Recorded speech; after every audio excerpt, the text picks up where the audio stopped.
Off we go to graphing sine and cosine day 3. So yesterday we added on vertical shift to everything that we already knew. Today we're going to add on that phase shift that I talked about but we just didn't use. So don't forget we have amplitude, period, phase shift, and vertical shift. Amplitude is absolute value A, period is 2 pi over the absolute value of B, phase shift is going to be opposite C, and vertical shift is D. Now the catch. We have to be super careful about whenever we're doing phase shift because we're going to have to take the B out like a GCF. To do that, what you do is take whatever C value you have and divide it by B. It can give you some nasty fractions. I'm going to do my best, though, to kind of make it something that we can work with. But understand that nasty fractions are potentially going to be a thing, and we are just going to have to buckle up and we're going to have to endure it, okay?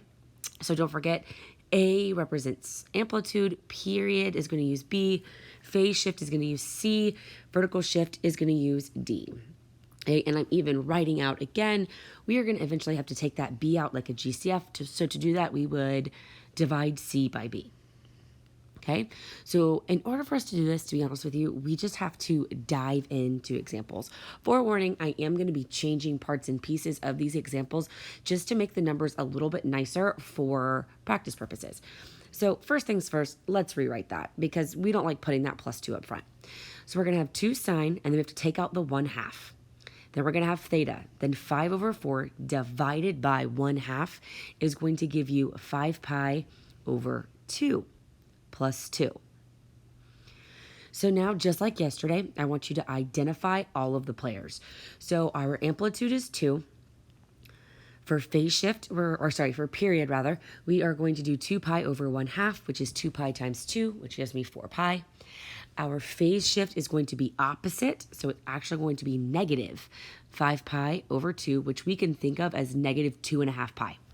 Then we have a vertical shift of 2. Just like yesterday, we are going to graph our vertical shift first, and then from that vertical shift, we're going to do our amplitude, 2 up, 2 down.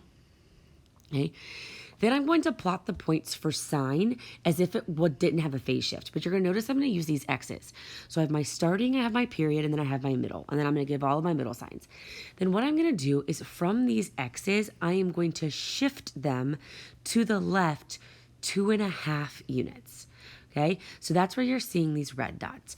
Now, as you move them, if you want to erase your X's, that is a really, really good idea. And you're actually going to see me do that in a couple examples below. So I'm taking all of these X values again, and I'm shifting them negative 2.5 pi's over to the left. So the reason why I like doing that is I can just move 1, 2, and then my half. Okay, now here's one that I'm going to change. I'm going to change it to 3 pi. Okay, so then that way, when I take my 2 out as a GCF, it gives me 3 pi over 2, which I know seems kind of weird and seems like it would be worse. It's really not. It's going to give us some nice numbers. Okay, so identify all the things. So amplitude is 2, period is 2 pi over 2, which just cancels and gives me pi. My phase shift is going to be negative 3 pi over 2, because remember the sign change, and I'm going to shift up 2. Okay, so do everything that we did yesterday. Do your vertical line, your amplitude, 2 up, 2 below, and then give yourself X's for where sine would be. So we start at my purple line on the y-axis, okay, and my period is at pi, and then I have one in the middle, and then I'm just going to repeat that process over and over again. Then I'm going to take these blue lines these blue X's that you see, and I'm going to shift them to the left 1.5. Okay, so I'm going, or you could think of it as 3/2 pi.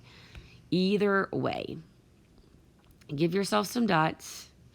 As you plot them, if you want to erase the X's, because I know that it's going to get a little bit muddled, I completely understand.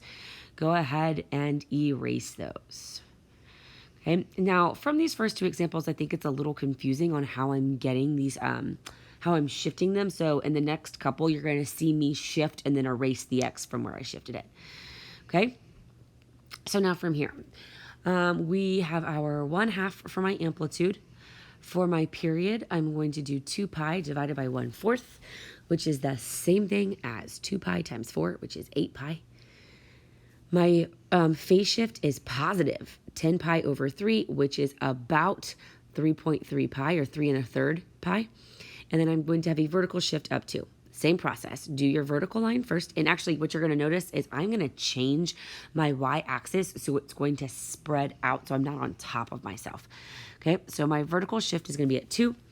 And then I have 1/2 up. So that's going to be halfway to 3 and halfway to 1. And actually, since we just did 2 sine problems, I want to go ahead and change this one to cosine. All right, so cosine is going to bounce back and forth between that yellow line. So you're going to see I'm going to mark all of my original ones, okay? And you see how they erased? That erasing is the shift. So after I shifted it to the right 3 1/3, then I erased the point. You might want to pause and watch that again because you can see where the original points were and then see how they move because they'll erase. Don't worry, I'm going to do it again. And I'm going to change this problem to make the numbers a little bit nicer. So this time we're going to have 1/2 cos 4. When you take out that 4, you divide 3 by 4. So you've got 3 pi over 4 and then minus 2. So my amplitude is 1/2. My period is 2 pi divided by 4, which is going to give me pi over 2. And I have a phase shift at negative 3 pi over 4, and I have a vertical shift negative 2. I'm going to change the y-axis again because I have an amplitude of 1/2, and I don't want everything to be super, super crunched. After you change this, start off just like we did yesterday. Give yourself a vertical line, or for your vertical shift for my purple, my amplitude lines 1 up, 1 down. Okay, this one's cosine, so I'm going to be bouncing back and forth between the yellow lines again.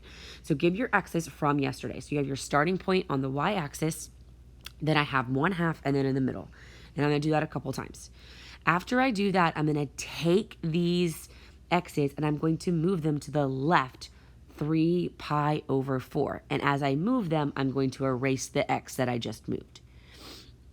It should be a little bit clearer this time. Okay, so since we're moving over quarters, which you can do is since all of these tick marks aren't quarters, you can think of it as I have to move 3 of those lines because they're 3 quarters. If you're doing halves, then you have to be careful with that, okay? There are a lot of patterns that you can find. These are going to take practice, practice, practice. If you need help, reach out.